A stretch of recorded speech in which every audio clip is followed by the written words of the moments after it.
Good evening everyone guys. Tanawan ninyo guys ang mga tanim ko guys.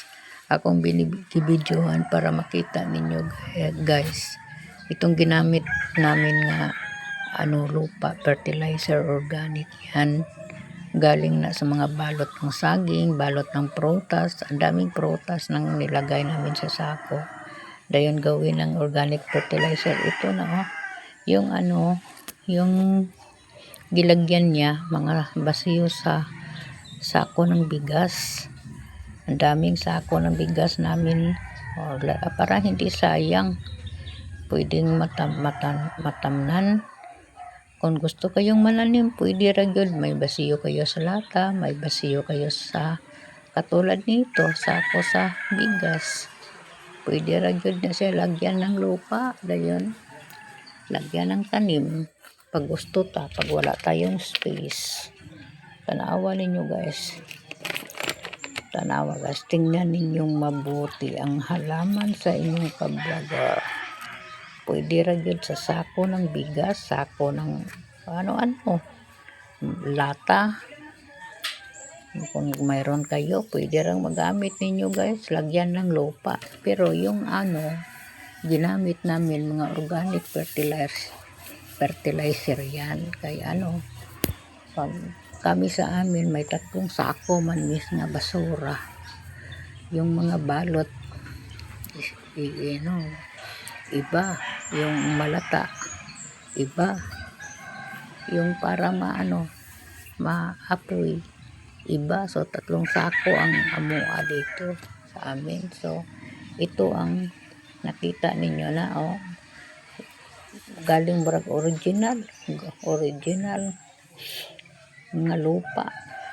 Mauna ang mga balot na nahimo na siyang organic fertilizer. Lupa na sa mga melon, watermelon, mangga, ano pa, ang dami.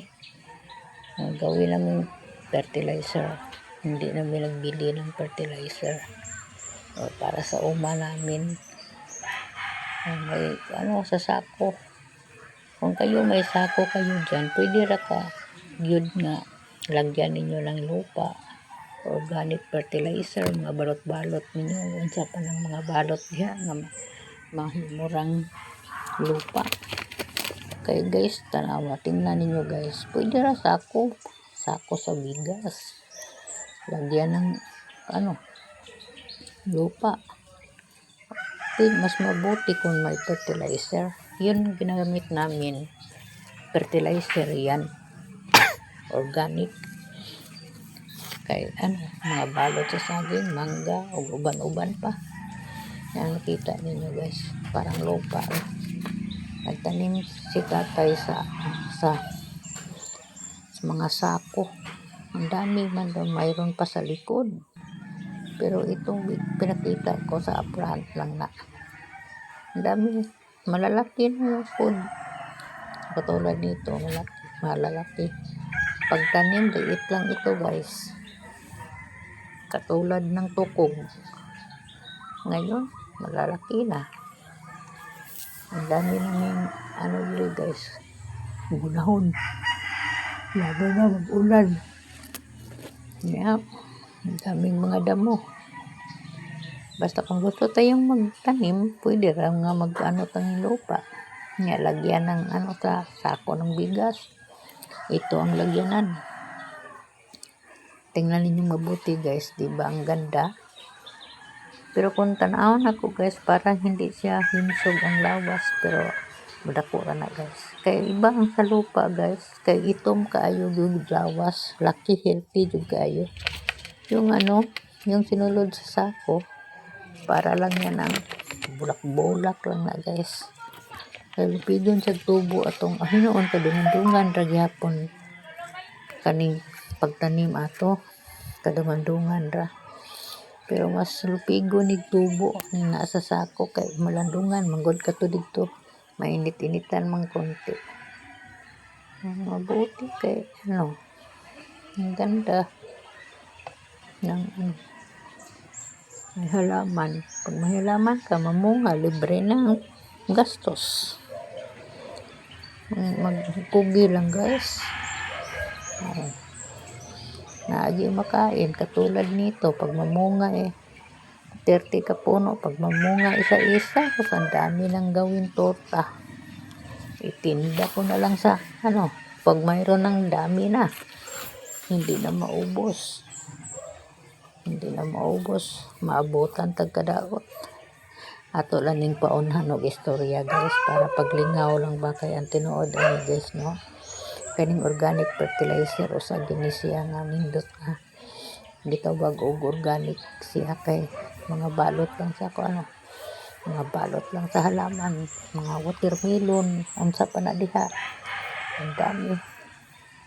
Kay kung maayo lang gid kamo kuan, maghuna kahit walang space, kuha tag sako diha atong tamnan, kahit sibuyas ug ano pa diha. Ang ganda guys, ang ganda ng mga implant. Ang dami niya guys, ang dami. Ang ganda talaga.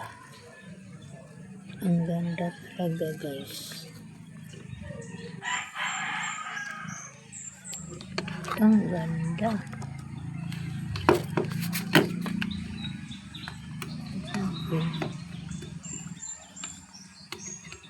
Basta may tanim tayo,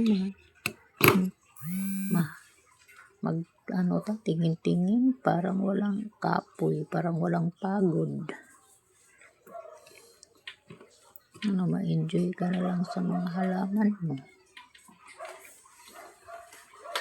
Ang sarap naman pag mamunga, isa-isang puno mamungo, may puno kayong 30 ka buok. Isa-isang puno mamunga og isa.